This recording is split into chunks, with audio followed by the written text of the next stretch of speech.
अस्सलाम वालेकुम ख़वातीन व हज़रात, welcome to Voice of Next. आज हमारी जो पॉडकास्ट है वो बड़ी ख़ास है इस हवाले से कि ये हमारी बाकायदा वॉइस ऑफ नेक्स्ट चैनल पे पहली पॉडकास्ट है और इसमें आप सबको मैं खुशामदीद कहता हूँ। और आज के मेहमान का मैं आपको तारुफ़ करवाना चाहूँगा। सैयद अहमद बुखारी हमारे साथ हैं, जो कि अभी फ्रेश ग्रेजुएट हैं। इन्होंने द इस्लामिया यूनिवर्सिटी बहावलपुर से एलएलबी की तालीम हासिल की है अभी रिसेंटली, और अब इन्होंने अपनी प्रैक्टिस शुरू की है। तो आज की पॉडकास्ट का ये मकसद था कि हम आपको बता सकें किसी एक्सपीरियंस्ड गेस्ट को ला के कि अगर आप वकील बनने का, लॉयर बनने का प्रोग्राम बना रहे हैं, उसकी क्या रिक्वायरमेंट्स हैं, कितने साल लगते हैं, क्या चैलेंजेस दरपेश हैं। तो जितने भी आपके क्वेश्चंस हैं इससे रिलेटेड आज हम इस पॉडकास्ट में डिस्कस करेंगे। तो अहमद, सबसे पहले तो आपको बहुत welcome. Thank you so much for thank you. Giving us your precious time. तो थैंक यू। अहमद, डायरेक्टली अब सवालों का सिलसिला शुरू करते हैं। तो अहमद, ये बताइएगा कि आपने बहावलपुर से अपना की है सारी ये तालीम एलएलबी की। तो ये आपने इंटर के बाद ऑब्वियसली इसको किया होगा शुरू। तो क्या ऐसे अवामिल थे या क्या सोच थी आपकी कि आपने एलएलबी को का इंतखाब किया? जी, थैंक यू अली भाई। इसमें सबसे पहले जो है, अगर मैं अपनी पर्सनल बात करूँ, तो मैंने अपने भावलपुर शहर को इसलिए चूज़ किया कि एक तो वो मेरे करीब था। जी, अगर इसमें मैं आपको अपना पर्सनल ओपिनियन बताऊँ, तो मैंने जब लॉ कॉलेज चूज़ करना था, तो मैंने देखना था कि मेरे करीब में सबसे अच्छा लॉ कहाँ हो रहा है, या जो पुराना इंस्टीट्यूशन हो जिसमें जिसकी कुछ रिवायात हो। तो मैंने इसलिए चूज़ किया भावलपुर। एक तो वो मुझे करीब पड़ता था, लाहौर की निस्बत बहुत करीब पड़ता था। फिर दूसरा ऑप्शन मेरे पास मुल्तान था। इस तरह सब कैंपस थे काफ़ी सारे, जेलम में, बुरेवाला में, उकाड़ा में, तो इधर भी लॉ ऑफर हो रहे थे। लाहौर में काफ़ी यूनिवर्सिटीज़ हैं, पब्लिक सेक्टर की भी हैं, प्राइवेट भी हैं। इस्लामाबाद में भी इस तरह की काफ़ी सारी हैं जिनमें लॉ ऑफर हो रहा है।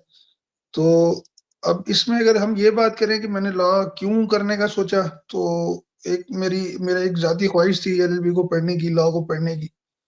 और दूसरा, मेरे वालिद साहब जो हैं वो इधर ही मुलाज़िम थे अदालतों में, तो मैं उनकी लाइफ़ देखता था, या जब मैं अदालत आता जाता था तो मुझे वकील बड़ा इंस्पायर करता था कि वो जब हुँ। बात करते हैं जज साहब से, या उनकी जो कम्युनिकेशन स्किल्स हैं, या उनकी जो एक बुक रीडिंग की हैबिट्स हैं, वो किस तरह उनको पर्सनल लाइफ़ में और प्रोफ़ेशनल लाइफ़ में काम आती हैं। तो ये चीज़ें मेरे लिए काफ़ी मोटिवेशनल थी। तो इसलिए मेरा बहुत पहले माइंड बन चुका था कि मैं एलएलबी परस्यू करूँगा।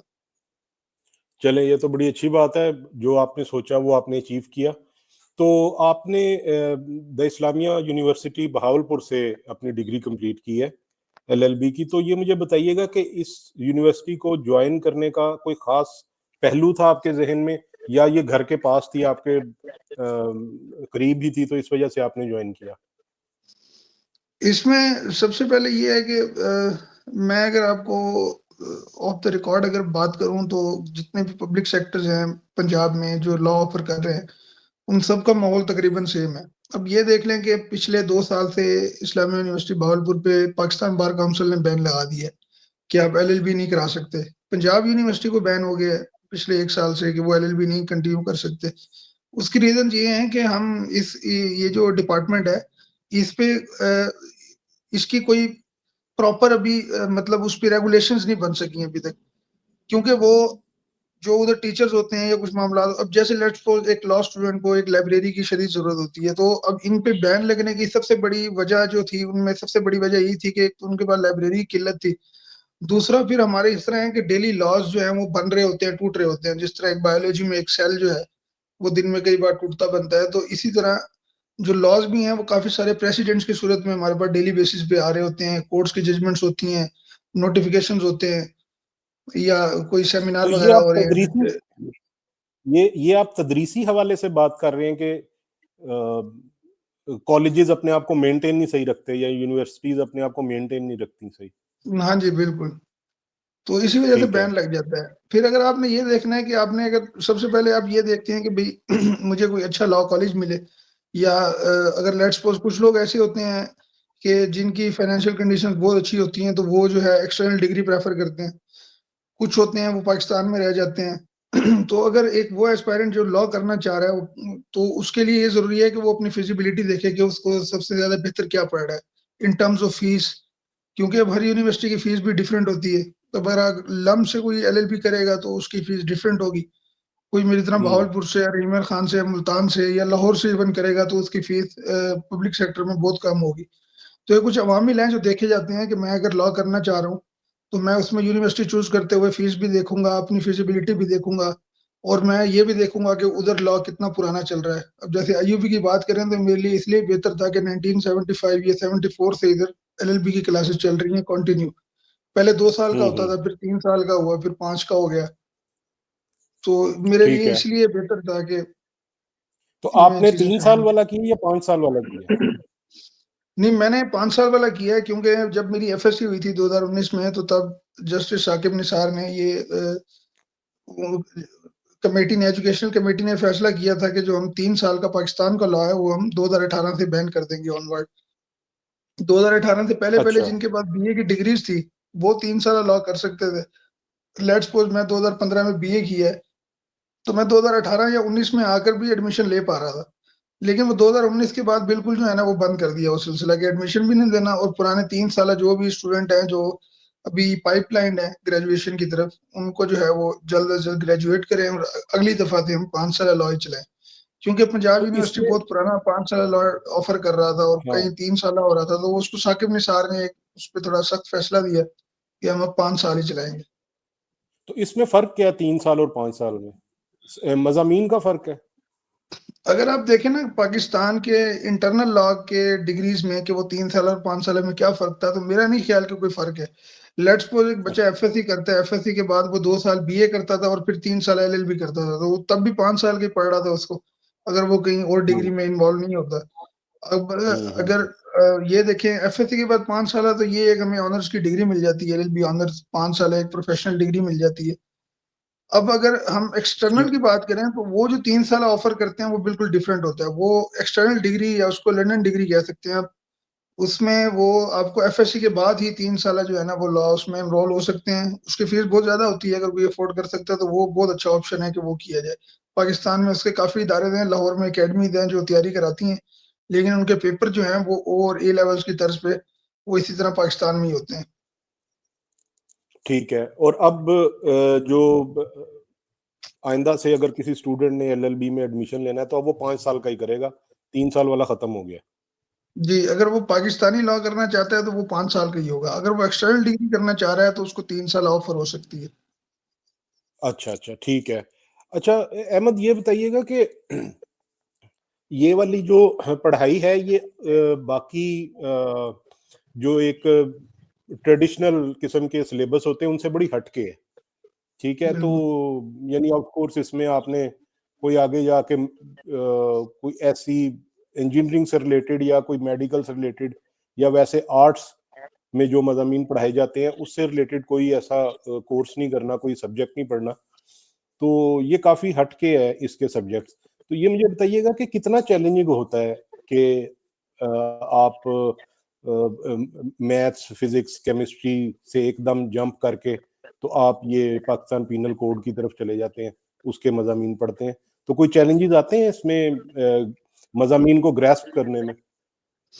अच्छा इसमें सर इस तरह है कि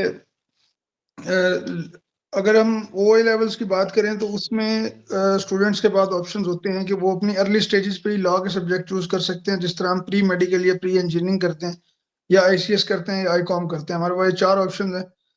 सो अभी रिसेंटली सुनने में आया है कि गवर्नमेंट ऑफ पंजाब या हाँ जी, गवर्नमेंट ऑफ पंजाब जो है वो इसमें कुछ तरमीम करने लगी है। इसमें मतलब मैट्रिक सब्जेक्ट जो है वो भी काफ़ी सारे ग्रुप्स और ऐड हो जाएँगे। इस तरह इंटर लेवल पे भी और बहुत से ग्रुप्स ऐड कर रहे हैं। तो ओ और ए लेवल्स के जो स्टूडेंट हैं उनके लिए बहुत सहूलत है कि वो लॉ को अर्ली स्टेजेस पे अडॉप्ट करके बाद में वो 3 साल लॉ में ही एनरोल हो जाते हैं। तो उनकी एक बेस बहुत हुँ, अच्छी बन जाती है। लेकिन हमारे लिए ये है कि अब मैंने जैसे मेरा बैकग्राउंड एफएससी प्री मेडिकल था, तो उससे जो मुझे चीज़ मिली लॉ करने में वो ये थी कि जो एफएससी में जिस तरह आपको पढ़ना पड़ता है सिलेबस की ज़्यादती की वजह से, उसी तरह आपको लॉ में वो आपको थोड़ा-सा एज मिल जाता है, क्योंकि आप एक रूटीन से गुज़र के आए होते हैं, पढ़ने की हैबिट होती है आप में। तो दूसरा बिल्कुल इसमें ठीक जो है। सबसे पहला मसला आता है ना स्टूडेंट को, वो आता है लैंग्वेज बैरियर का। अब इसमें हम यूँ समझ लें कि जो हम इंग्लिश 12वीं तक पढ़ते हैं, वो हमारी होती है हुँ, इनडायरेक्ट लैंग्वेज। तो लॉ में जब हम आते हैं तो वो हुँ, डायरेक्ट लैंग्वेज हो जाती है, तो वो बिल्कुल सिनेरियोज़ क्रिएट करने पड़ते हैं ज़हन में कि भई अब मैं अगर ये प्रोविज़न पढ़ रहा हूँ तो इसकी इलस्ट्रेशन कैसे बनेगी?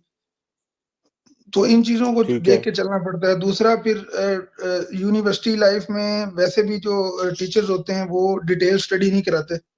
वो आएँगे, आपको इंट्रोडक्शन देंगे, उसके बारे में उसकी ज्यूरिस्प्रूडेंस बताएँगे उस प्रोविज़न की या उन लॉज़ की जो आपको हुँ, पढ़ा हुँ। रहे हैं, और उसके बाद वो मूव ऑन कर और वो जाएँगे। सारा कुछ इंग्लिश में होता है, हाँ जी, और सारा इंग्लिश में होता है और आपको एट द एंड हॉस्टल या घर जाके आपको 3-4 घंटे पढ़ना ही पड़ता है। इसके अलावा कोई चारा नहीं पढ़ना है, ही पड़ता नहीं तो लैंग्वेज ही नहीं समझ आती, डिग्रियाँ निकल जाती हैं। है। बिल्कुल, बिल्कुल, वो बिल्कुल ठीक कह रहे हैं आप। ठीक है, तो यानी कि आप कहते हैं कि लैंग्वेज के हवाले से और वोकैब्युलरी के हवाले से ख़ास तौर पे थोड़े चैलेंजेज़ हैं, हाँ ठीक जी, है? बिल्कुल, बिल्कुल। ठीक है। और अ, आपने यूनिवर्सिटी का बता दिया, इसके चैलेंजेस का बता दिया। अब आप ये मुझे बताइएगा कि कई लोग बाहर यूके वगैरह भी पढ़ने चले जाते हैं, ठीक है? उसके मेरा ख़्याल है डिग्री के बाद वो बैरिस्टर कहलाता है, जो यूके से क्वालिफ़ाइड होता है। तो अगर हाँ जी। वसाइल इजाज़त दें, अगर वसाइल इजाज़त दें तो क्या पाकिस्तानियों को, पाकिस्तानी स्टूडेंट्स को बाहर ही जाके पढ़ना चाहिए या हमारे यहाँ एलएलबी की अच्छी तालीम है? अच्छा सर, इसमें ना ऐसे है कि मैं सबसे पहले ये देखूँगा एज़ अ स्टूडेंट कि अगर मैं एलएलएम यूके से और उसके बाद बार एट लॉ करना चाह रहा हूँ, तो मैं उसके लिए सबसे पहले तो मैं ये देखूँगा कि मेरे पास उतनी कैपेसिटी है, पेइंग कैपेसिटी मेरी अगर उतनी है तो मैं ज़रूर जाऊँगा। उसके बाद और इस तरह के लोग अक्सर अब बैरिस्टर वही बनता है जिसका जो फाइनेंशियल बैकग्राउंड है वो बहुत स्ट्रॉन्ग होता है। तो उसको एज़ सच ठीक है, वकालत की या प्रैक्टिस की उतनी जल्दी नहीं होती जितनी एक मिडल क्लास ग्रेजुएट को होती है, या एक जो बिल्कुल ही मुतवस्सित तबके से ताल्लुक रखता है, वो जब आता है तो उसे जल्दी होती है कि मैं काम भी सीख लूँ और उसके बाद मेरी अर्निंग भी स्टार्ट हो। क्योंकि यहाँ एक एक पैराडॉक्स ये भी बना हुआ है कि पहले 5 साल या 10 साल जो है ना, वो आपकी बिल्कुल एक छोटी-सी अमाउंट जो है वो आपको कोई क्लाइंट पे करता है, या पेइंग कैपेसिटी जो है वो जिनकी कम होती है, ये जो छोटे-मोटे केसेज़ होते हैं वो आपके पास आते हैं, तो पहले 1-2 साल तो अर्निंग का बिल्कुल कोई सीन नहीं होता। तो अगर एक बंदा हुँ, वो हुँ, हुँ। बैरिस्टर बनने जा रहा है तो उसे ज़रूर जाना चाहिए, लेकिन जो एक आम आदमी है या जिसने करनी ही प्रैक्टिस है, तो वो मेरा नहीं ख्याल कि उसको बाहर जाके बार एट लॉ या एलएलएम करना चाहिए। क्योंकि अगर उसने आना ही ठीक है, पाकिस्तान है, तो वो एक एडिशनल डिग्री करके इतना खर्चा करके पाकिस्तान आके फिर ज़ीरो से शुरू कर रहा है। उसे लॉ पे और अमूल से वकालत भी उसे सीखने हैं, उसे लॉज़ पे भी ग्रिप करनी है, उसने प्रैक्टिकल अप्रोच भी देखनी है, क्योंकि हर चीज़ वही नहीं है जो किताबों में लिखी हुई है कि वही चल रही हो। तो इंसान बिल्कुल जब ठीक है। प्रैक्टिकल लाइफ़ में आता है तो वो देखता है कि लॉ में हमने कुछ और पढ़ा था, यहाँ कुछ प्रैक्टिसेस डिफरेंट। अब कानूनी बंदा हमें कह रहा है तो हम डाल देंगे। ठीक है, अच्छा मुझे ये बताइएगा कि थोड़ा-सा फ़ीस का बताइएगा कि एक एवरेज फ़ीस क्या बनती है 5 साल की, जो एक स्टूडेंट को पे करनी है कॉलेज को या यूनिवर्सिटी को? अच्छा, इसमें ऐसे है ना कि अगर आप रह रहे हैं अपने घर में ही, कहीं यूनिवर्सिटी है आपके पास, आपके इलाके में, तो उसमें तो ये है कि आपका एक जो फ़ीस है, एकेडमिक फ़ीस, उसके अलावा आपको कुछ नहीं पे करना पड़ता। अब लेट्स सपोज़ मेरे शहर में रहीमिया खान में ख्वाजा फरीद यूनिवर्सिटी है, तो वो लॉ ऑफ़र कर रही है। तो उसकी फ़ीस अब हुँ, लेट्स हुँ। सपोज़ अगर 80 और 90 हज़ार है, और आईयूबी बहावलपुर जब मैंने एडमिशन लिया था तो तब उसकी 19,000 फ़ीस थी। तो अब 19,000 से वो हर साल बढ़ते-बढ़ते अब वो 34,000 तक पहुँच चुकी है। ये जो नए स्टूडेंट्स आ रहे हैं उनकी तो फ़ीस बिल्कुल डिफरेंट है। मतलब अब जो ये जो आप फ़ीस 2025। बता रहे हैं, ये 34,000 ये पर सेमेस्टर पर मंथ है? नहीं, नहीं, ये पर सेमेस्टर है। पर सेमेस्टर और 1 सेमेस्टर 6 मंथ्स का है? 4 मंथ्स का है। 4 मंथ्स का, ओके। जी, और इसमें ऐसे है कि अब अगर लेट्स सपोज़ एक बच्चे ने 2025 में एडमिशन लेना है, तो वो 34,000 नहीं देगा। वो उस साल हुँ, की हुँ। जो नए आने वाले बच्चों के लिए फ़ीस लागू होगी, वो देगा। वो लेट्स सपोज़ 60,000 भी हो सकती है, 70 भी हो सकती है। वो देगा, ठीक है। और ये टोटल कितने सेमेस्टर्स होते हैं? ये टोटल 10 सेमेस्टर्स होते हैं, 5 साल का प्रोग्राम होता है। 4-4 महीने के 2 एकेडमिक सेमेस्टर्स होते हैं और एक 4 महीने की गर्मियों की छुट्टियाँ होती हैं। अच्छा, और अहमद ये बताइएगा कि इसमें एडमिशन लेने के लिए कोई एंट्री टेस्ट वगैरह या कुछ ऐसा है कोई सिस्टम, या जस्ट आपने अपनी सनद दिखानी है एफए एफएससी की तो आपको एडमिशन दे देंगे?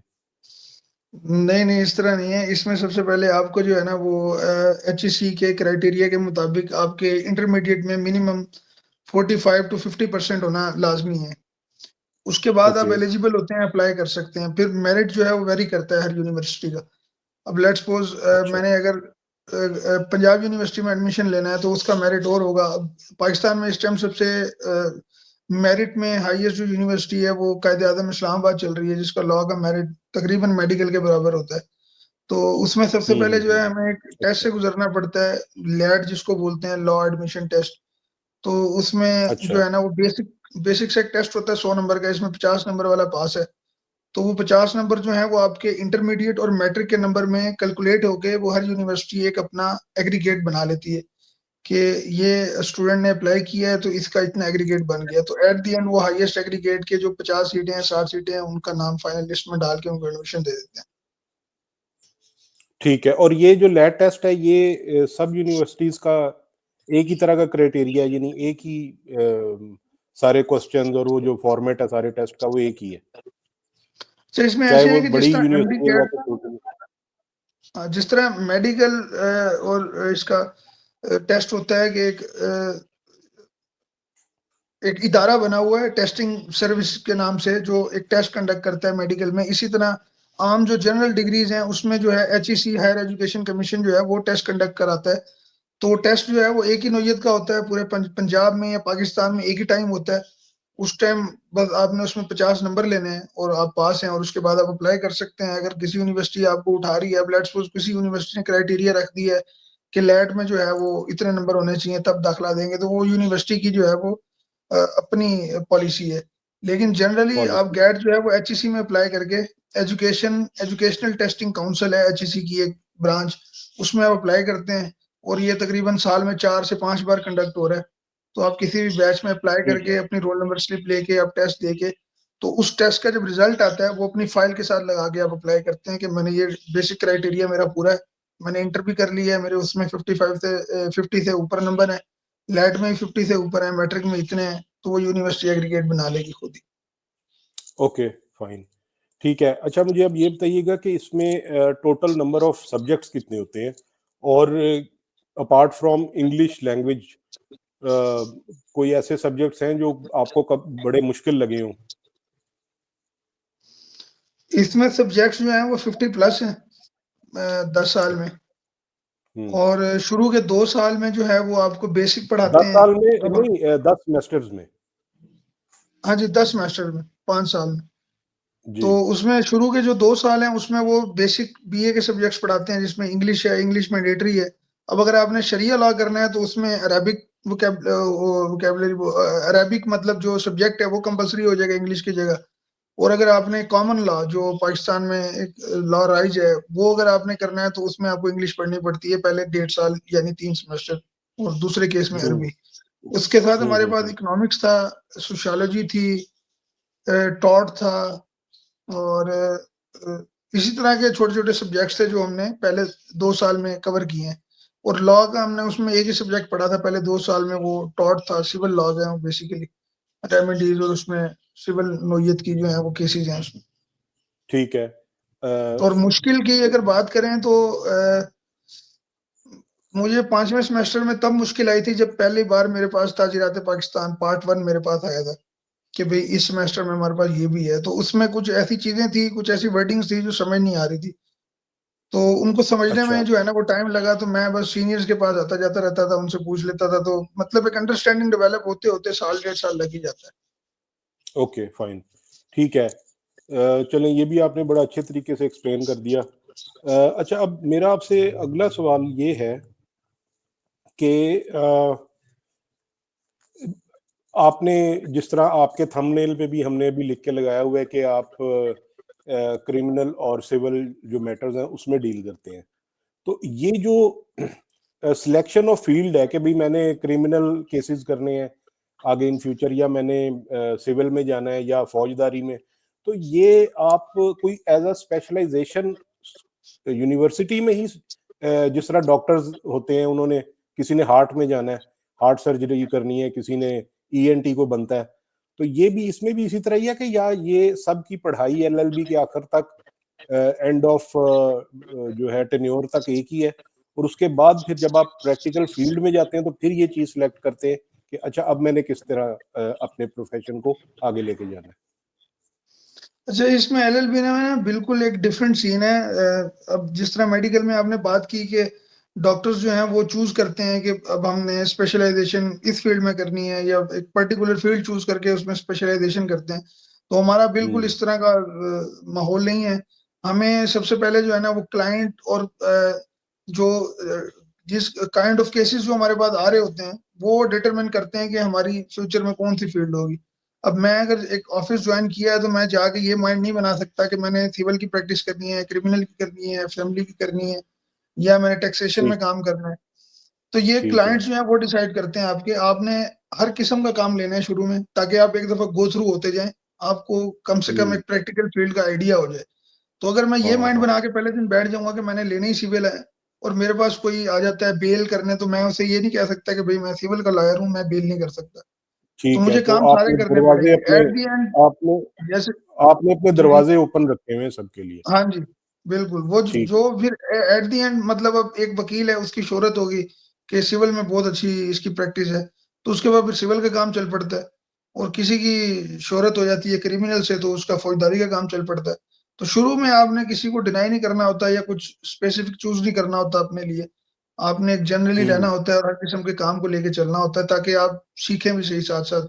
जब आप डिफरेंट नौयत के काम करते हैं और डिफरेंट ऑफिस के काम देखते हैं, तो आपकी अंडरस्टैंडिंग उतनी ही ज़्यादा डेवलप होती है, और आने वाले वक़्तों में वही चीज़ें आपको ज़्यादा एक अच्छा बेहतर वकील बनाती हैं, कि आपको उससे रेलेवेंट सारी चीज़ों का इल्म होता है। क्योंकि वो एक मशहूर बिल्कुल। बात है जी, लॉ में, वो कहते हैं कि a lawyer should know something about everything and everything about something. बिल्कुल ठीक है। परफेक्ट। मेरा अगला क्वेश्चन भी इस पिछले क्वेश्चन से रिलेटेड ही था कि as a law student during your education और आफ्टरवर्ड्स, एक लॉयर को या एक स्टूडेंट को किस तरह की गलतियों से बचना चाहिए, और क्या वो ऐसी आम गलतियां आमतौर पे स्टूडेंट्स करते हैं जो आने वाले उनके जो करियर पे असरअंदाज हो सके होती हैं। तो इसमें सबसे पहले तो मैं अपनी ज़ाती राय है मेरी, मैं ये नहीं समझता कि एक स्टूडेंट को ड्यूरिंग द एलएलबी उसको कोर्ट में जाके अपीयर होना चाहिए। तो अगर उसको कोई हम्म, काम भी है तो वो तरीके से जाए। अब जिस तरह बताया गया है कि एक स्टूडेंट ने, अगर लॉ के स्टूडेंट ने कोर्ट में आना है तो वो मेहरून कलर की टाई लगा के आएगा, जिससे ये अच्छा। कोर्ट जो है वो ये डिटरमिन करेगी कि ये इंटर्नी है, ये स्टूडेंट है, ये लॉयर नहीं है। तो ब्लैक ठीक टाई है। जो है वो रिस्ट्रिक्टेड है तो उसकी अंटिल अहमद यू मुझे ये गॉट योर बताइएगा, लाइसेंस। अगर वो मैरून टाई लगा के जाता है तो उसकी कोई समझे लीगल वैल्यू होगी कोर्ट के अंदर? वो क्यों जाएगा? जस्ट केस की हियरिंग के सुनने जाएगा? नहीं, वो केस की हियरिंग के लिए नहीं जाएगा, वो अपने रिसर्च के लिए भी जा सकता है। इस तरह डिफरेंट लेकिन इंटर्नशिप्स आती हैं। हाँ, वो किसी क्लाइंट को रिप्रेजेंट नहीं कर सकता। नहीं, वो क्लाइंट को रिप्रेजेंट नहीं कर सकता, ठीक क्योंकि है। क्लाइंट को रिप्रेजेंट करने के लिए आपका प्लीडर होना बहुत ज़रूरी है, और उसमें आपको अपनी डिग्री के 6 महीने बाद वेट करना पड़ता है। तो वो 6 महीने जैसे पूरे होते हैं, आपको लाइसेंस इश्यू हो जाता है। फिर आप 2 साल बिल्कुल। लोअर कोर्ट में प्रैक्टिस करते हैं, और उसके बाद 2 साल बाद जब आपको हाई कोर्ट का लाइसेंस मिलता है, तो आप हाई कोर्ट की तरफ मूव कर सकते हैं। तो दूसरी बिल्कुल इसमें ठीक है। जो गलती करते हैं स्टूडेंट, वो ये करते हैं कि वो एक तो अदालत आना शुरू कर देते हैं, पढ़ाई पे फोकस नहीं करते। तो वो क्या करते हैं कि वो 5 साल अपने वो मिस कर देते हैं जो उन्होंने करना है, और वो कर रहे होते हैं जो उन्होंने नहीं हम्म करना। तो क्योंकि प्रैक्टिकल प्रैक्टिस तो वो चीज़ है जो हमने सारी ज़िंदगी करनी है, तो इन 5 सालों को हमें पढ़ लेना चाहिए, ताकि हमें पता हो कुछ कि कल को अगर हम एक एक अच्छे पढ़े-लिखे वकील होंगे, तो हमारी माशरे में इज़्ज़त भी ज़्यादा है और हम उतना ज़्यादा तरक्की कर सकते हैं। और दूसरा जो इसमें मैं समझता हूँ जो स्टूडेंट गलती करते हैं ज़्यादातर, वो उनकी जो एक रीडिंग जो हैबिट है वो बहुत कम हो चुकी है आजकल के स्टूडेंट्स में। वो इस तरह है कि हम्म, अब रील्स का दौर है, तो हाँ। उनकी जो है ना वो मेमोरीज़ और उनकी जो स्टैमिना है पढ़ने का या किसी चीज़ शॉर्ट को टर्म कंज़्यूम। मेमोरी का स्पैन कम हो जी, बिल्कुल। मेमोरी का स्पैन कम हो गया। ठीक है। तो अच्छा, ये तो आपने बताया ड्यूरिंग द स्टडीज जो चैलेंजेस है। अमली मैदान में जब आप आए तो आपको जाती तौर पे क्या चैलेंजेस का सामना करना पड़ा, या आमतौर पे क्या जो दूसरे फ्रेश ग्रेजुएट्स हैं उनको किस किस्म के चैलेंजेस का सामना करना पड़ता है? इसमें सबसे पहले चैलेंज जो आता है स्टूडेंट को, वो आता है कि मैं ऑफ़िस कौन-सा जॉइन करूँ?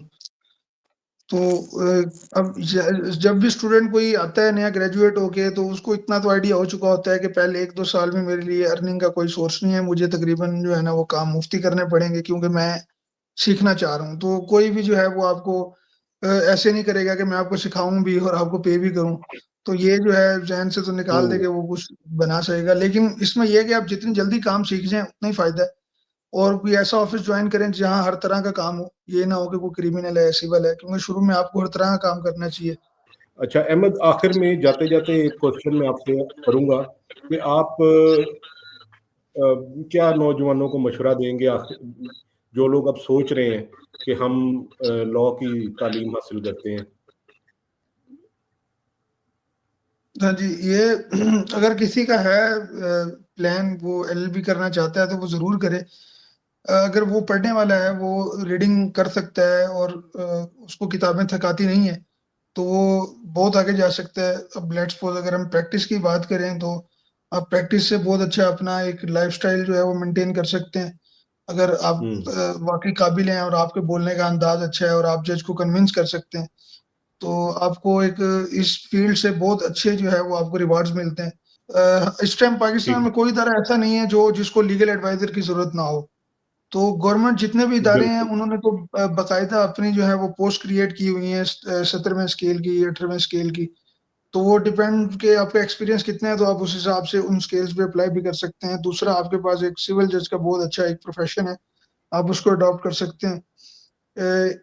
इसके अलावा सरकारी वकील, जिन्हें हम आम तौर पे आम ज़ुबान में कहते हैं एडीपीपीज़, और अटॉर्नीज़ होते हैं, अटॉर्नी जो अटॉर्नी सिविल जो और बन के जाते हैं। जी, स्टेट बिल्कुल की ठीक तरफ है। से। बिल्कुल इसके अलावा आप सही है। आर्मी और नेवी में भी आप बिल्कुल एक कमीशन्ड ऑफिसर के तौर पर, एक जैक ब्रांच है, जज एडवोकेट जनरल अच्छा। के नाम से, आप उसमें भी जा सकते हैं। कोर्ट मार्शल्स होती हैं, आप उनमें सर्व कर सकते हैं। उनमें आपके लिए उनका बेसिक क्राइटेरिया होता है, अगर आप वो फुलफिल करते हैं तो आप army, navy, air force, police police में इंस्पेक्टर की पोस्ट आती है लॉ ग्रेजुएट के लिए डायरेक्ट। क्योंकि पंजाब पुलिस रिक्रूट करती है एएसआईज़ और मेजरली सब इंस्पेक्टर्स। तो इंस्पेक्टर्स जो हैं वो सिर्फ़ लॉ ग्रेजुएट ही अप्लाई कर सकते हैं डायरेक्ट। इसके अलावा आप और भी काफ़ी सारे शोबे, आप टीचिंग के शोबे से वाबस्ता हो सकते हैं, और इस फ़ील्ड में बहुत गैप है।